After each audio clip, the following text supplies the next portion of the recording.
Hello everyone, good morning. Welcome back to my channel. तो कैसे हो आप? आई होप आप सभी ठीक होंगे। मैं भी एकदम ठीक हूँ। तो मेरी सुबह हो गई थी 5 बजे और फिर मैं नहा धोकर अपनी स्टडी करने बैठ गई थी, जैसे मैं रोजाना बैठती हूँ। पहले मैंने टेबल की थोड़ी साफ सफाई की, उसके बाद मैं अपनी स्टडी करने बैठ गई थी और फिर मैंने नोट्स रिवीजन किए। एंड उसके बाद मैंने बेटे को तैयार किया क्योंकि बेटे को स्कूल जाना था। और फिर साथ साथ मेरी बेटी भी उठ गई थी, तो उसको भी मैं नीचे लेकर चली गई और फिर मैंने खाना वगैरह बनाया और बेटे का टिफिन वगैरह तैयार किया और फिर उसको स्कूल भेज दिया। और फिर उसके बाद में जो भी घर का काम बचता है मैंने वो सब किया। घर का काम मेरा 10:30 बजे तक खत्म हो गया था और आज कपड़े वगैरह भी नहीं धोने थे, तो मैं अपनी स्टडी करने बैठ गई थी और मैं ऊपर ही अपनी स्टडी कर रही थी क्योंकि आज मेरे हस्बैंड है जो उनकी छुट्टी थी, तो बेटी को वो संभाल लेंगे, इसलिए मैं अपनी स्टडी करने ऊपर आ गई थी। और मैं यहाँ अपने सेकंड पेपर के नोट्स बना रही हूँ। जैसा कि मैंने आपको बताया था, मेरी सेकंड पेपर की सेकंड यूनिट चल रही है। उसमें मैं छायावादी कवि हैं जो उनकी रचनाएं और जो प्रमुख कवि हैं उनको उनके नोट्स बना रही हूँ। एक्चुअली सेकंड यूनिट है जो काफ़ी बड़ी है।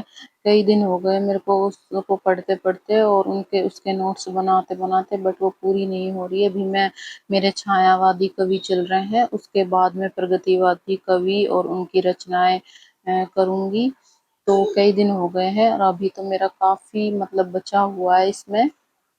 जैसा कि मैंने आपको बताया था कि मैंने रिकॉर्डेड बैच लिया है, उसमें मैं एक ही टॉपिक के कई कई क्लास ले लेती हूँ दिन में। बट क्या होता है कभी कभी कि बेटी है जो क्लासेज वगैरह नहीं लेने देती, मैं पढ़ाई करने बैठती हूँ तो पेन वगैरह ले लेती है। और आजकल वो सोती भी बहुत कम है। पहले सो जाती थी छोटी थी जब, लेकिन अब तो 1 या 2 घंटे ही सोती है और उसमें भी वो बहुत ज़्यादा परेशान करती है, तब जाके सोती है।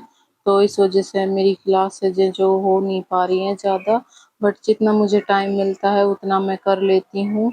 आज उसके पापा की छुट्टी थी तो उन्होंने मतलब बेटी को ले रखा था, तो मैंने काफ़ी मतलब कई क्लास ले ली थी दिन में और काफ़ी नोट्स तैयार कर लिए थे और फिर शाम को मैं इनका रिवीजन करूँगी। तो यहाँ मैं अपने जो सेकंड यूनिट है उसके मतलब नोट्स तैयार कर रही थी और फिर मैं नीचे चली जाती हूँ चाय वगैरह बनाने, क्योंकि काफ़ी थकान हो गई थी पढ़ाई करते करते। तो फिर चाय बनाती हूँ, उसके बाद में चाय पीकर मैं फिर नीचे ही स्टडी करने लग जाती हूँ और पास में बेटी भी, इसके पापा ने सुला दिया था इसको। फिर ये मैं जैसे स्टडी करने बैठती हूँ तो ये उठ जाती है, बट खेलने लग जाती है। तो ये मेरे पास बैठी बैठी खेल रही थी और मैं अपनी स्टडी कर रही थी। यहाँ भी मैं अपनी सेकंड यूनिट के क्लास ले रही थी और उसके नोट्स तैयार कर रही हूँ। तो मैं दिन में कई कई क्लास ले लेती हूँ एक ही यूनिट की। उससे क्या है ना कि मेरा मुझे लग रहा है कि मतलब जल्दी अपना जो है सिलेबस कर लूँ और फिर मैं अपने मॉक टेस्ट लगाऊंगी और पीवाईक्यू करूँगी। तो इस चक्कर में मैं अपने फटाफट मतलब नोट्स तैयार कर रही हूँ। और आप भी अपनी स्टडी शुरू कर दीजिए। अगर आप बच्चे की वजह से मतलब रुके हुए हैं तो थोड़ा थोड़ा टाइम निकालिए और अपने स्टडी शुरू कर दीजिए। तो ये मेरा व्लॉग आपको कैसा लगा कमेंट करके ज़रूर बताना।